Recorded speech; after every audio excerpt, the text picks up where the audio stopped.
Bueno, buenos días, bienvenidos y bienvenidas a todos. Vamos a comenzar la clase. Este día sería la última clase de este ciclo, por cierto. Vamos con farmacología de la corteza suprarrenal. Bueno, mencionar que la corteza suprarrenal es una glándula, por decirlo así, que produce ciertas hormonas que están relacionadas con la homeostasis corporal. Aquí en esta primera imagen pues podemos ver que lo que es la glándula suprarrenal se divide en dos grandes importantes, que es la médula, perdón, eh, que es la médula y la corteza.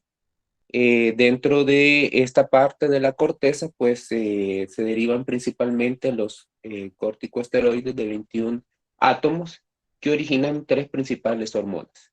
Los mineralcorticoides, que están relacionados con la aldosterona, que es principalmente para el control del agua y electrolitos. De ahí los glucocorticoides, que son el cortisol, que es para el control del metabolismo y la inflamación, y los andrógenos, que tienen que ver con la respuesta sexual, y en el caso de las mujeres, pues también con el placer.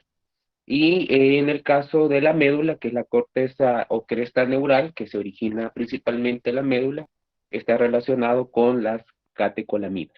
En esta ocasión, pues vamos a considerar principalmente la farmacología de la corteza suprarrenal.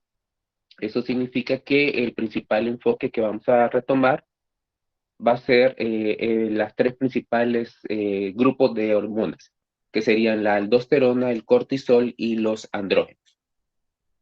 Entonces, como habíamos mencionado, pues la glándula suprarrenal se divide en dos grandes partes, la médula y la corteza. En el caso de, como habíamos visto, quizás aquí voy a retroceder un poco. Como vemos aquí, pues estamos viendo lo que es la corteza, que la corteza se divide en tres principales partes, que es la reticular o la faci- fasciculada y la glomerulosa. Entonces, cuando vemos esta parte, la zona glomerulosa, viene con influencias principalmente de la angiotensina 2 y el potasio, lo cual está relacionado con la síntesis de aldosterona. También un poco de la hormona adrenocorticotropina. Mientras que la zona fascicular y reticular, que son las zonas más profundas y cercanas a la médula, están relacionados con la hidrocortisona y los andrógenos. Y en este caso, de forma particular, la hormona adrenocorticotropina es la que está relacionada principalmente con la síntesis de estas hormonas. Muy bien, y entonces cuando vemos el eje hipotálamo, hipófisis, glándula suprarrenal, vemos que la hormona adrenocorticotropina estimula a la glándula suprarrenal y principalmente a nivel de la corteza, en las zonas antes mencionadas, pues se deriva una vía común, que es el cortisol. Luego el cortisol es biotransformado a pregnenolona y este es el primer paso y el más importante de toda la vía. Luego de que la cortisol es transformado a pregnenolona, se va o se deriva a tres principales rutas. Una que es la biotransformación a progesterona y luego a aldosterona.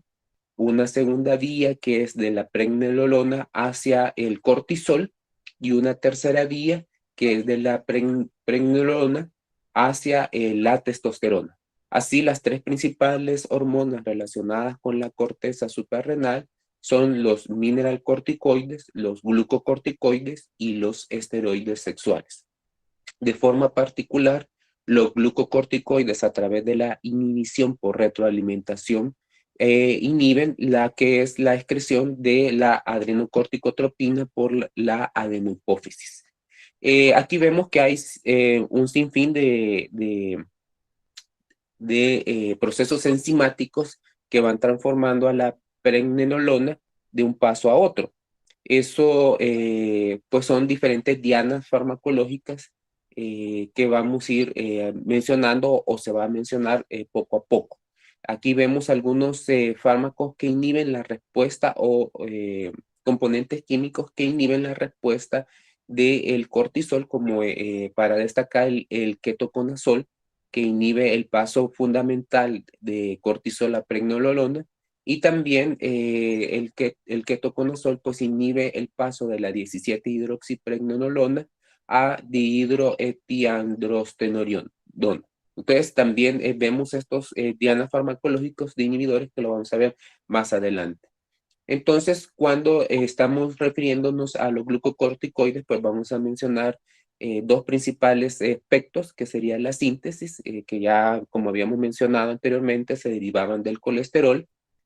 La reacción limitante es la primera reacción, que es la pregnenolona, que pasa el colesterol de 27 átomos de carbono a 21, y que se origina, pues ya habíamos mencionado las tres principales vías: la mineral, la andrógena y la corticosteroide. Entonces, en esta síntesis participan diferentes oxidasas que catalizan los metabolismos, que es lo que vimos anteriormente.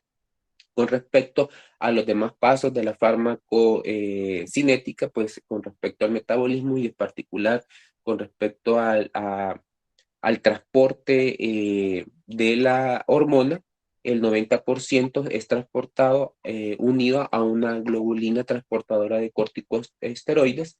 También se puede unir a a la albúmina, perdón, pero en forma particular el poder biológico de la hormona es cuando está libre.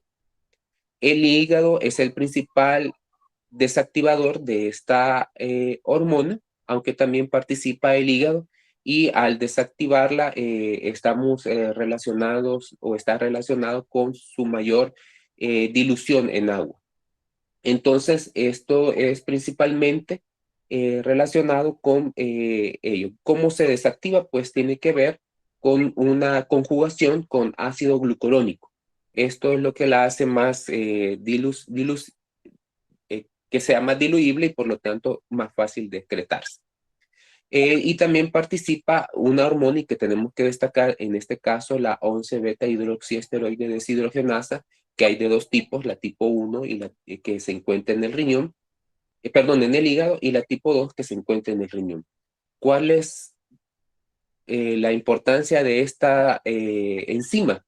Pues, por ejemplo, la tipo 1 que se encuentra en el hígado biotransforma la cortisona en cortisol, que es un producto ya biológicamente activo, mientras que en el riñón la misma enzima, pero la tipo 2, biotransforma el cortisol a cortisona y la vuelve inactiva. Entonces tienen una acción paradójica dependiendo del órgano donde se encuentra la enzima y también su subtipo. Y como vemos ahí abajo, pues, ¿cuál es la razón de la desactivación del cortisol a nivel renal? Pues si hubiera esas grandes cantidades de cortisol, pues sería un agonista de receptores de mineralcorticoides, entonces con ello modula la función mineralcorticoide del cortisol a nivel del riñón. Y esto inactiva el cortisol en sus funciones sobre el receptor. Entonces, ¿cuáles son las acciones, las acciones fisiológicas de los glucocorticoides? Pues tenemos dos principales receptores: el tipo 1, que es mineralcorticoide, y el tipo 2, que es glucocorticoide. El tipo 1 mineralcorticoide se encuentra principalmente en órganos que están relacionados con la función excretora. Entre ellos se encuentra el colon, el riñón y las glándulas sudoríparas y las glándulas salivales. También lo podemos encontrar en el hipocampo, en la vasculatura, en el corazón, en los tejidos adiposos y en las células sanguíneas. Mientras que el tipo 2 tiene una difusión generalizada en el cuerpo. Los glucocorticoides se enlazan con elementos promotores génicos conocidos como elementos de respuesta a glucocorticoides, o GRE negativos. Estos al final lo que tienen que ver es, o sea, la respuesta que originan es que pueden aumentar o disminuir la expresión génica y por lo tanto la producción de proteínas. Estos receptores pues están presentes en más del 10% de las células corporales y por eso tienen una alta difusión. Dentro de los efectos del cortisol o de los glucocorticoides, pues podemos destacar dos principales. El principal que estoy acotando en esta diapositiva es sus efectos metabólicos que están relacionados con el aumento de la concentración de glucosa, el aumento de aminoácidos y los triglicéridos. El aumento de la concentración de glucosa está relacionado con su antagonismo sobre la insulina y también está relacionado con gluconeogénesis. El de aminoácidos está relacionado con el metabolismo de proteínas musculares y el de los triglicéridos pues está relacionado con la lipasa como enzima para aumentar la producción de triglicéridos.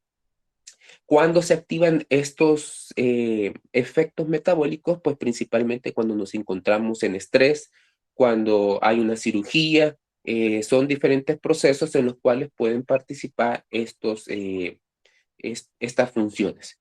También tiene una función, además de la metabólica, pues una función de control fisiológico que está relacionado con el eje hipotálamo-hipófisis.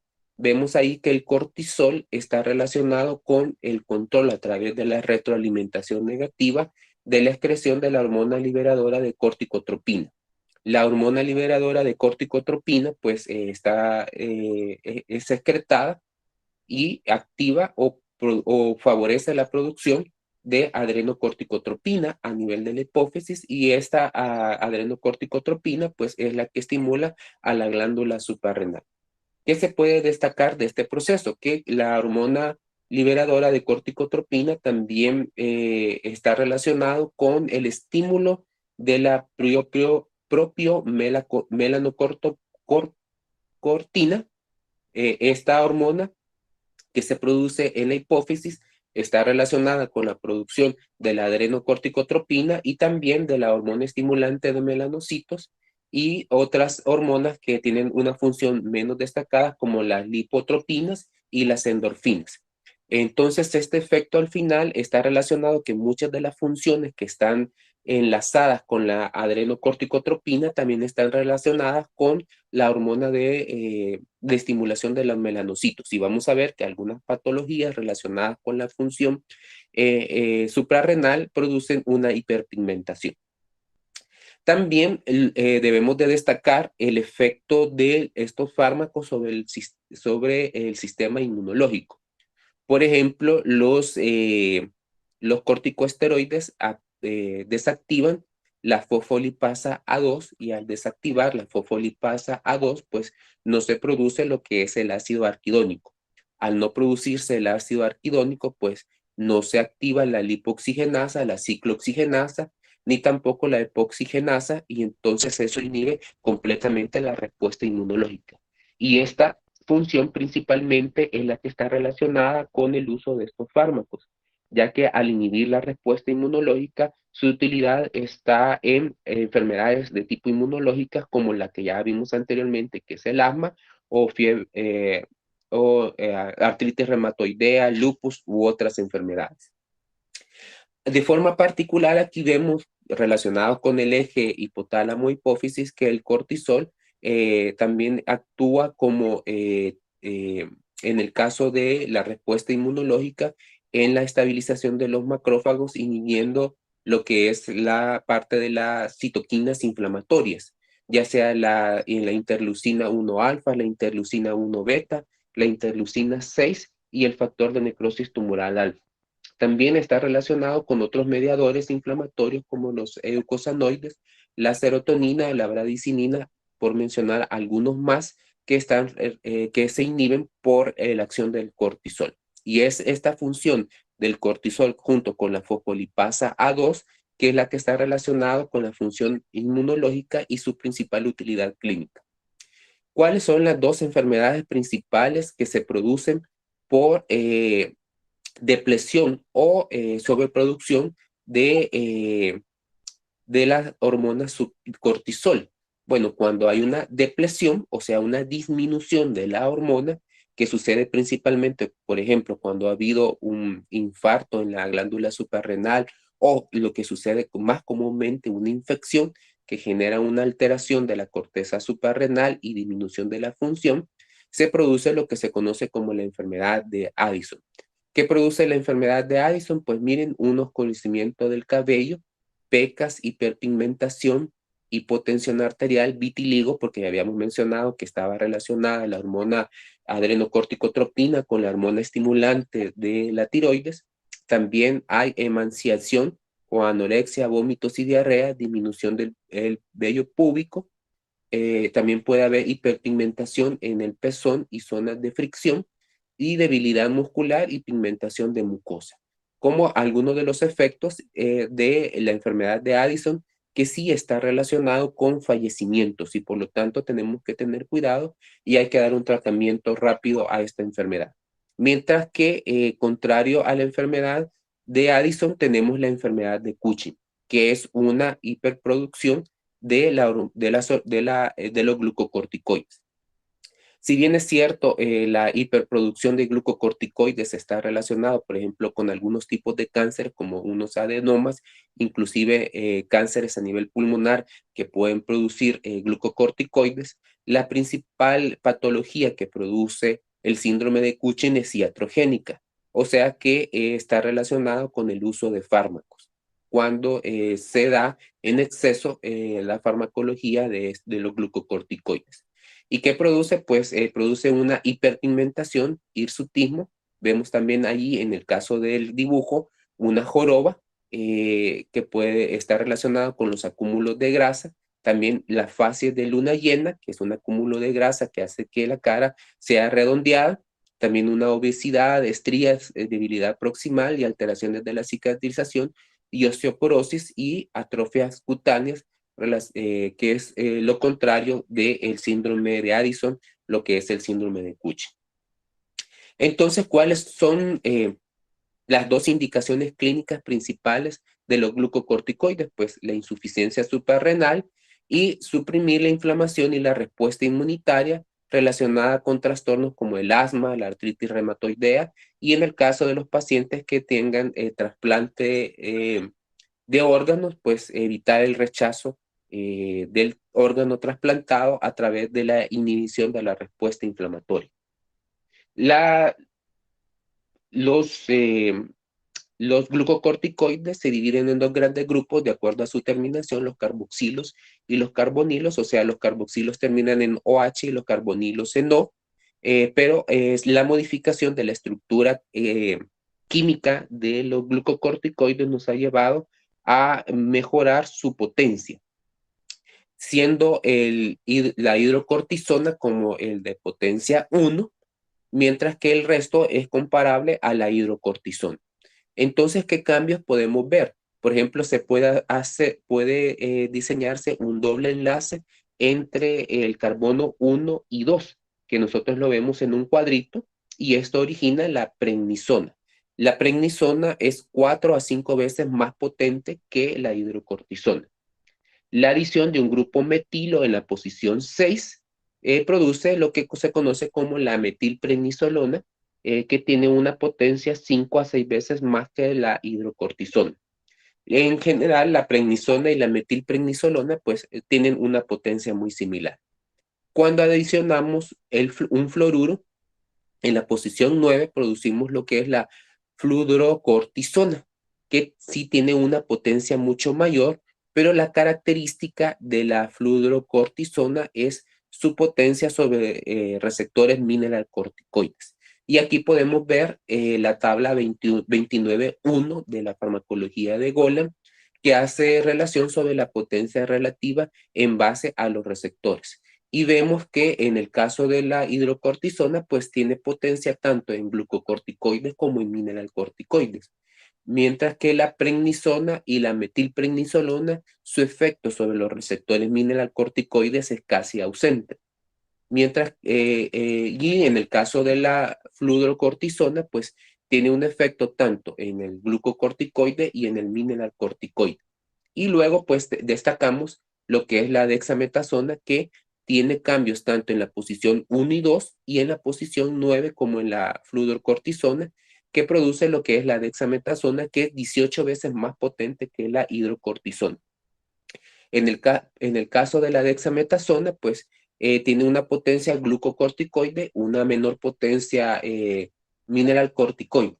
Ahora, con respecto al tiempo de acción, pues la mayoría de fármacos son de acción corta y en el caso de la alteración del dexametasona, pues tiene una potencia, una duración de acción larga. Entonces, cuando hablamos de fármacos relacionados con la potencia, pues podemos ver que hay eh, glucocorticoides de baja potencia, como la hidrocortisona y la fluocortina, unos de mediana potencia, unos de alta potencia y de muy alta potencia, como el clobetasol. Eh, y esta potencia hace que estos fármacos estén relacionados con mayores efectos adversos en su uso prolongado. ¿Qué genera la alteración del tiempo de acción de los glucocorticoides? Bueno, hay 4 principales factores que hacen que un glucocorticoide tenga una acción más prolongada. El primero es el enlace del glucocorticoide con su eh, proteína transportadora, que en este caso es la globulina. También la afinidad del fármaco a la enzima que la biotransforma. Si tiene menor afinidad a esta enzima, pues está relacionado con un menor metabolismo y por lo tanto, será su duración más larga, pero si sucede lo contrario, pues el fármaco es inactivado rápidamente. También la lipofilia del fármaco, que en el caso de el fármaco muy liposoluble, pues tendrá mayor reserva. Y el 4 es la afinidad del fármaco por el receptor de glucocorticoides. Así, los glucocorticoides con mayor potencia antiinflamatoria tienen tiempo de acción más prolongado como la dexametasona. Ahora, en relación a los glucocorticoides y su uso clínico, pues mencionamos que la cortisona, que es el medicamento con potencia 1, es oral y es el medicamento que elegimos para la sustitución hormonal. También en el tratamiento con glucocorticoides debemos de tener en cuenta que no corrigen la causa subyacente de la enfermedad. Por ejemplo, en el caso de lupus, pues es la presencia de anticuerpos nucleares que destruyen las células corporales. No corrige eso, pero sí disminuye la respuesta inflamatoria, por lo tanto limita este proceso. También su uso se relaciona a inmunosupresión y al estar relacionados con inmunosupresión, pues estará relacionado a enfermedades oportunistas. También está relacionado con que incrementa las concentraciones plasmáticas de glucosa. Esto ya lo habíamos mencionado, que está relacionado porque produce un antagonismo con la insulina y al producir un antagonismo con la insulina, pues el páncreas aumenta su producción de insulina y está relacionado con diabetes, por lo tanto, los pacientes con sensibilidad o que tienen una intolerancia a los carbohidratos posiblemente desarrollen diabetes mellitus por el uso de glucocorticoides. Y también está relacionado con la gluconeogénesis.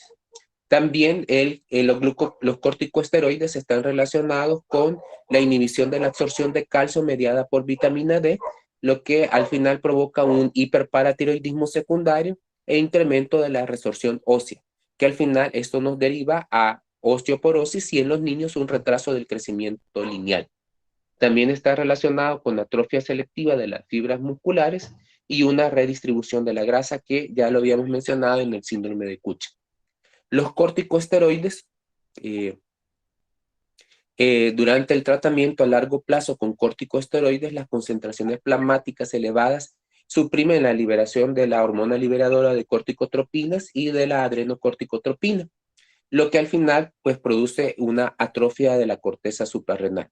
Por eso si decidimos interrumpir abruptamente el uso de los corticosteroides, pues vamos a provocar una insuficiencia suprarrenal aguda, como una enfermedad de Addison de forma aguda, y esto está relacionado con el fallecimiento de los pacientes.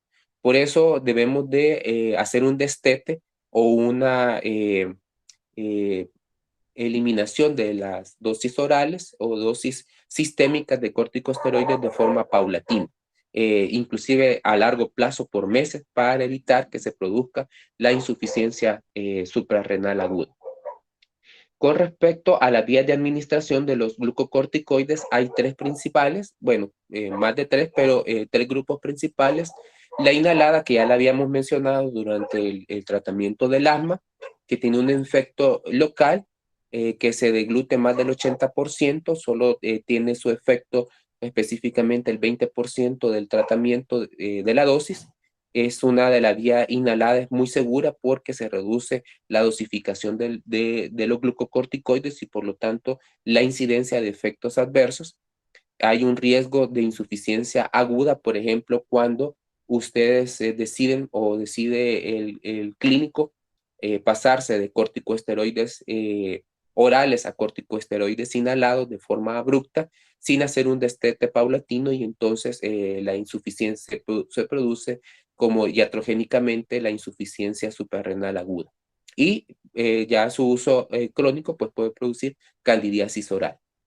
A nivel de la cutánea, pues debemos de saber que a nivel cutáneo hay poca presencia de la enzima 11 beta HSD tipo 1, por lo tanto no es metabolizada y necesitamos poner en este caso concentraciones elevadas que no sean profármacos dentro de los fármacos a nivel cutáneo. Y los de depósito que pueden ser intramusculares o intraarticulares requieren que tienen un efecto hasta por semanas, requieren también corticosteroides activos porque no se, o se carece de enzima que los puede biotransformar y por lo tanto producir de un profármaco a un fármaco. Entonces, tanto la vía cutánea y la vía de depósito necesita fármacos activos.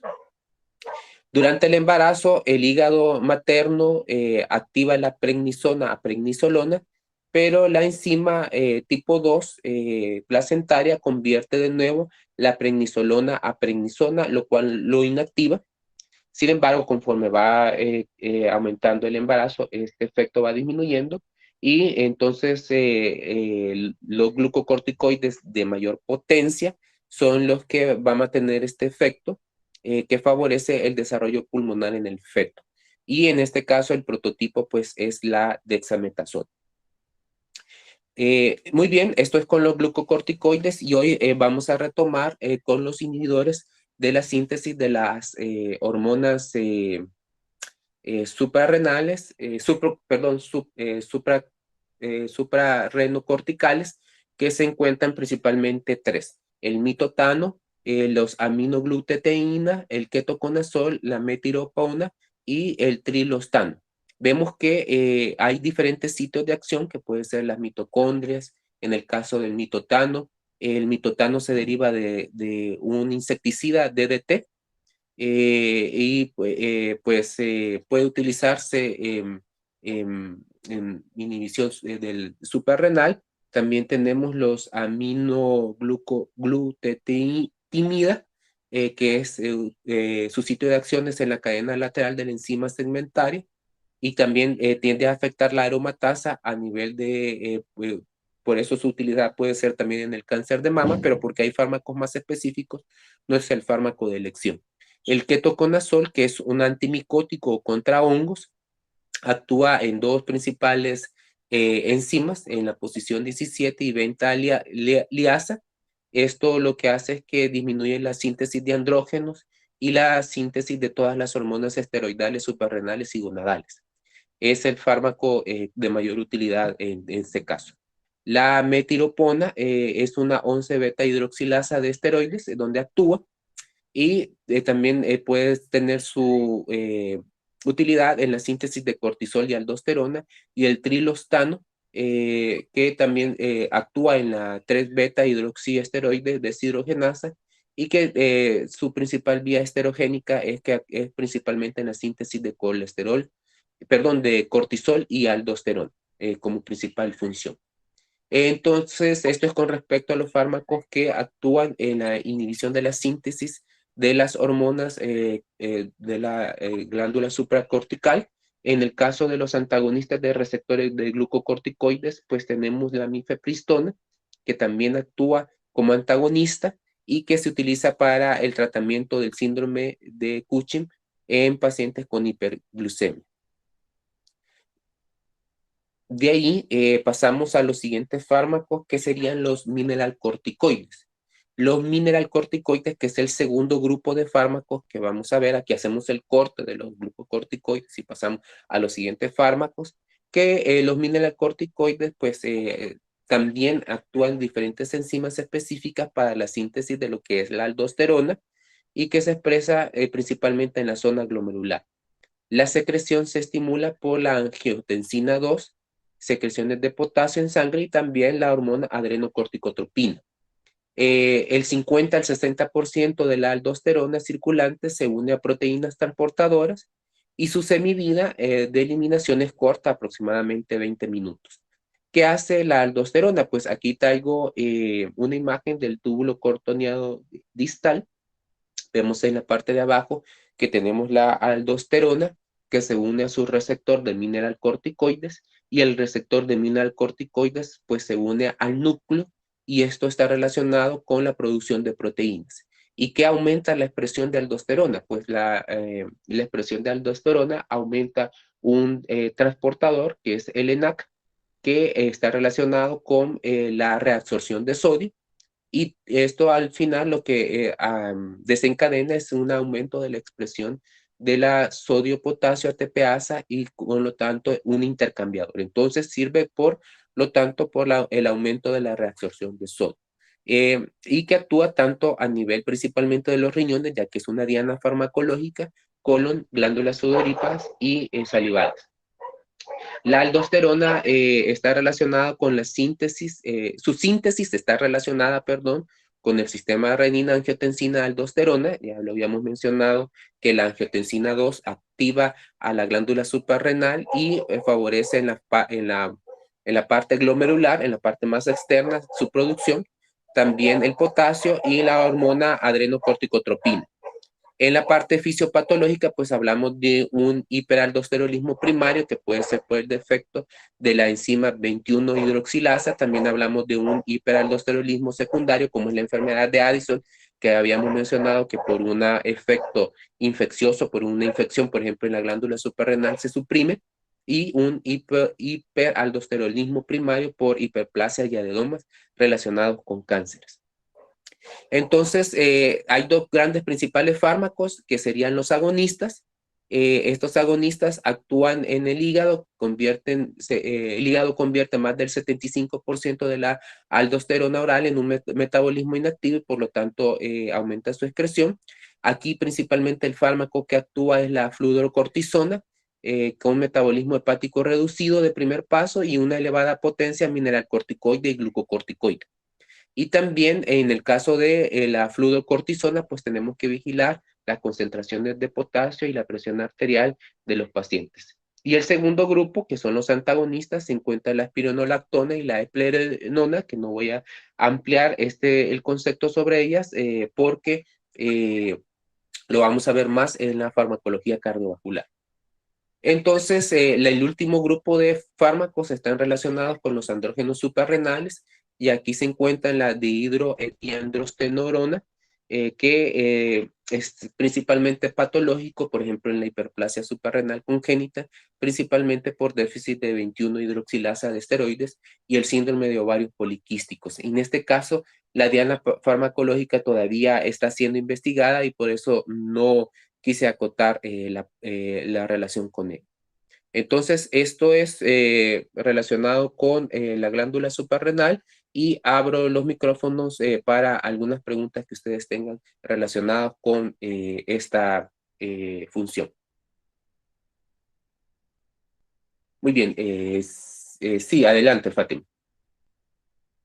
Sí, doctor, yo tenía una consulta, pero más que todo a la hora del embarazo de los glucocorticoides. Ahí decía que no podían atravesar la barrera placentaria, entonces no le daban efectos así como directos al feto.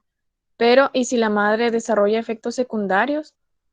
O si no sé si el tiempo del embarazo es lo suficientemente largo para que ella podría llegar a desarrollar efectos secundarios. Sí, los glucocorticoides solo se utilizan o se tratan de utilizar una tan sola vez.